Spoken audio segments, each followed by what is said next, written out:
কোচবিহার থেকে সরাসরি যোগ দিচ্ছেন আমাদের কলকাতা ব্যুরো প্রধান সুব্রত আচার্য। সুব্রত, যে ভোটের গতি কিন্তু স্লথ, অন্ততপক্ষে কোচবিহার আসনের যে কেন্দ্রগুলো রয়েছে, যেখানে ভোট কেন্দ্রগুলোতে কিন্তু ভোট পড়ার যে হার সেটা কিন্তু এখনো পর্যন্ত সন্তোষজনক নয়। নির্বাচন কমিশন দাবি করেছে দুপুর 2টো পর্যন্ত কোচবিহার আসনের ভোট পড়ার হার 55.34% এবং তার পাশের আসন আলিপুরদুয়ারে তার 1% বেশি, অর্থাৎ 56.80%। ঠিক কি কারণে এই ভোট স্লোথ, যেটা আমরা কথা বলে জানতে পেরেছি। ভোটাররা বলছেন প্রচুর রোদ, অনেকেই এখানে আসতে চাননি অথবা বেলার গড়ার সঙ্গে সঙ্গে আসবেন।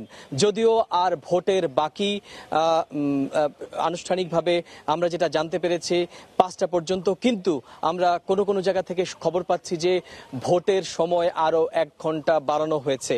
অন্ততপক্ষে আমি কোচবিহারের যে বালাপাড়া কেন্দ্রে দাঁড়িয়ে আছি, সেখানকার প্রিজাইডিং অফিসার কিন্তু আমাকে সেটাই বললেন যে ভোটের সময় 1 ঘন্টা বাড়ানো হয়েছে। ঠিক কেন 1 ঘন্টা ভোটের সময় বাড়ানো হয়েছে আমরা জেনে নেব তার কাছ থেকে। আপনি তো এই ভোট কেন্দ্রের প্রিজাইডিং অফিসার, তো 1 ঘন্টা সময় বাড়ানো হলো কেন? মনে হচ্ছে নির্বাচন কমিশন এটা করেছে যে এবার ভিভি চালু হয়েছে, যার জন্য অনেকটা সময় লাগছে। প্রতিটা ভোটারের ভোটার স্লিপটা বের হচ্ছে 7 সেকেন্ড সময় লাগে। এই অতিরিক্ত সময় লাগার জন্য 1 ঘন্টা টাইম আমার মনে হচ্ছে বাড়িয়ে দিয়েছে। এই যে ভোট পড়ার যে হার সেটাও কম, সেটা কি কারণে যে ভিপ্ল্যাট বেরোচ্ছে, স্লিপ বেরোচ্ছে? না, এটা কারণ নয়। ভোট আমার কেন্দ্রে কিন্তু ভোটার ভালো ভোট পড়েছে। এখন অবধি মোটামুটি 68 থেকে 70% পোল হয়ে গিয়েছে।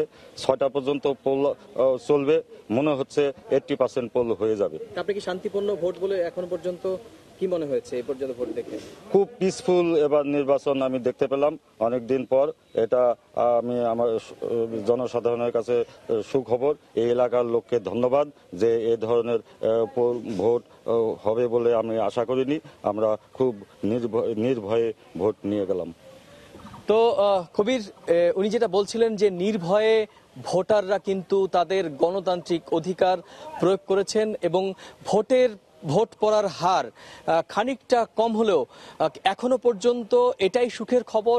পশ্চিমবঙ্গে পঞ্চায়েত ভোটে যে সহিংসতার দৃশ্য রাজ্যের মানুষ দেখেছিলেন, সেটা কিন্তু এবারে লোকসভা নির্বাচনে এখনো পর্যন্ত কোনো রক্তক্ষয়ী ঘটনা, কোনো সহিংস ঘটনা সেই রকমভাবে খবরে আসার মতো, নজরে আসার মতো পড়েনি।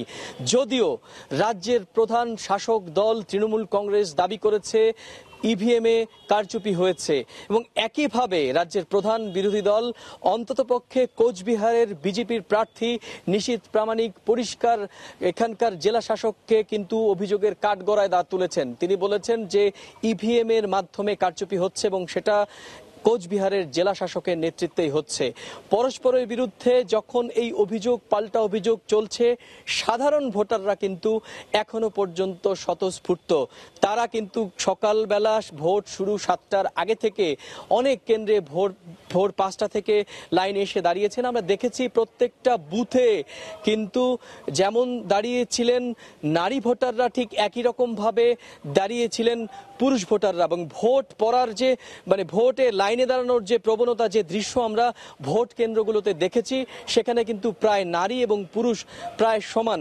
আপনাকে জানিয়ে রাখি কবির যে পশ্চিমবঙ্গের প্রধান রাজনৈতিক দল বিজেপি, তৃণমূল কংগ্রেস, বামফ্রন্ট এবং বিজেপি, যে সবগুলো রাজনৈতিক দলই কিন্তু কোচবিহার এবং আলিপুরদুয়ার আসনে প্রতিদ্বন্দ্বিতা করছে। যদিও আসনগুলোতে হাড্ডাহাড্ডি লড়াই কিন্তু হবে প্রধান শাসক দল তৃণমূল কংগ্রেস এবং প্রধান বিরোধী দল বিজেপির মধ্যেই।